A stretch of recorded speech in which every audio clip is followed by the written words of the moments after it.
Здравейте, уважаеми зрители! Отново сте с предаването Когитално всичко, което е. Днес специален гост в студиото е Даниела Туари. Здравей, Дани! Много се радвам, че си ни гост в студиото и днес ще си говорим с теб за интересни неща, за феншуи. Би ли се представила на зрителите? Здравей, Жасмина! Благодаря за поканата в предаването. Да, значи аз съм Даниела Туари. Това е новото ми име, което скоро смених, след като се разведох с бившия си мъж и реших, че трябва да променя енергията около себе си. Името го подбрах, така че да съответства на моите нови вибрации и да е подходящо за това, което искам да постигна. Ти правиш Space Clearance, това означава изчистване на енергията, подреждане на дома с феншуи. Правиш много интересни неща. Ще ни разкажеш ли за тях? Да, разбира се. Основното нещо, което правя е Space Clearing. Това е прочистване на енергийното пространство в жилищата и е един древен ритуал, който е свързан с използването на пера, барабани и звънци. И е много церемониален и всъщност прочиства натрупаните енергии, които са абсорбирани от стените, от мебелите, от всички предмети в къщите, в резултат на събития, които са се случили, които могат да са, да речем, болест, смърт или някакви конфликти, които са се случили в жилищата. Много често хората въобще си нямат на представа как, примерно, една стена или един предмет може да попие енергия, но това наистина е много важно да се знае. Ти като консултант, какво съветваш своите клиенти? Значи много често в живота си ние се чувстваме възпрени и не можем да направим крачка напред и понякога се чудим защо се получава така.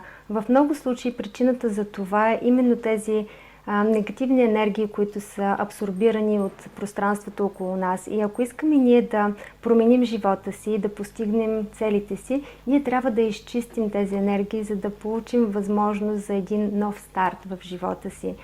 Особено когато се нанасяме в нова къща, е хубаво да се прочисти пространството, защото предните жители на тази къща всъщност са оставили техният енергиен заряд и в много случаи ние може да го възприемем в нашия живот, ако не е прочистен. Така, ако примерно хората не знаят къде да си намерят такъв консултант, би ли дала някои практични съвети, какво, примерно, да променят нещо, което наистина е практично и много лесно да се направи в един дом? По принцип, да, не много хора са отворени за такива неща, но най-лесното, което може да се направи, е да се постави всъщност intention, да се намерението да се прочисти жилището. Като също така това е свързано и с физическо почистване на прозорци, килими, прах навсякъде. След това е хубаво да се направи малко разчистване на старите вещи. Аз много обичам да говоря за това как тези натрупани вещи всъщност са нашият страх, който ние натрупваме. Защото какво е всъщност клатър или натрупаните непотребни вещи? Това са неща обикновено, които ние не ползваме, не обичаме, но ги държим поради един страх, че ние може да нямаме... Това да ни свърли, може да ни потрябва. Да, че може да нямаме достатъчно в бъдеще. И по този начин ние всъщност блокираме енергията в самите къщи и едно такова разчистене ще направи място за нови неща в живота ни. Така че това е една практическа стъпка, която всеки може да направи и след това, например, може да се запали тамян, да речем. Ако няма тамян, сейдж, примерно какво? Достатъчно е да се каже. Да, и с една молитва, да речем. Просто да се сложи. Има ли значение цвета на свеща? По принцип има, да. Има, но всеки може да почувства интуитивно какво е правилното за него. И дори да е съвсем обикновена свещичка малка, важното е какво влагаш ти в цялото действие. Освен на консултантските съвети, ти също си направила дизайни на продукт на Aura Spray. Ще ни разкажеш ли малко за него? Да, разбира се. Аз комбинирам прочистването на домовете, което е околната среда, с това как може ние самите да променим вибрациите си, за да привлечем правилните събития, които да ни помогнат да постигнем нашите цели. Аура спрейовете, които правя, са със специална вода, която е от Гластънбъри, от място наречено Чалис Уел. Там се предполага, че е заровен Светия Грал и водата от този извор е много специална и лековита. По принцип използвам също така есенции. Те са специално подбрани в зависимост от това какво искам да постигна чрез спрея, но като цяло спрейовете създават един магнетичен заряд около нас, на нашата аура, и ние привличаме правилните обстоятелства за... Емоции, навярно, създават заради ароматерапията. Да, те променят... Те всъщност действат на подсъзнателно ниво също така, защото използвайки спрея, ти започваш да постигаш много лесно това, което би желал. И след известно време твоето подсъзнание вече възприема идеята, че ти много лесно можеш да постигнеш това, което искаш. И след време даже не е необходимо да ползваш спрея. Те са доста вълшебни, бих казала. Много интересно.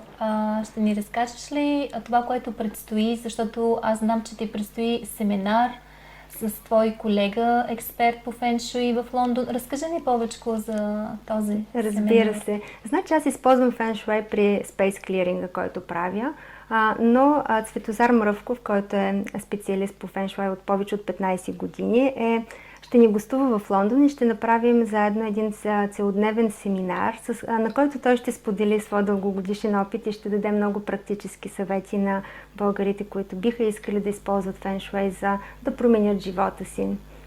Промяната започва първо с промяна на околната среда и той ще е човек, който ще може да ни научи как най-лесно да постигнем това. Прекрасно! Ще направим връзка и с Цветозар. Искаш ли да ни разкажеш, да ни дадеш още някои типс, още полезни неща, нещо да променим, да разместим? Не е нужно да вярват хората, но когато го направят, те наистина ще усетят разликата. Защото аз съм практик, искам да видя практичните неща. Значи, бих оставила практическите съвети за Цветозар. Той е експерта и той ще може да сподели своя дългогодишен опит с всички. Заповядайте на семинара, който ще е на 13 февруари, събота, на Кенсингтън. Детайли може да се видят на рекламата и на вебсайта. Да, това е прекрасно, Дани. Аз вече виждам, имаме сигнал. Цветозар Мръвков е на линия, така че нека да се включим с Цветозар. Здравейте, Цветозар Мръвков. Здравейте. Здравейте. Радваме се, че сте в нашето предаване. На мен също ми е приятно. Може да си говорим на ти, да продължим на ти. Благодарим за приятелското отношение. Ние сме с Дани. Разкажи ни за тебе. Току-що споменахме за твоето участие в лондонския семинар, който предстои с Дани, с Даниела Туари. Какво ще правите? Каква е твоята част? И твоята експертиза, представи се на нашите зрители. За първи път ще гостувам в Лондон. Това е едно много вълнуващо събитие за мен. Иначе аз се занимавам с феншуи от повече от 15 години професионално и още преди това така любителски. Но 15 годишният стаж ми е показал, че винаги има какво да се учи още, какво да се покаже на хората. Затова ние в Лондон решихме да направим един семинар, който е в 3 части, в 3 различни лекции. Обединяващото лого или мото на семинара е как да променим живота си с помощта на феншуи.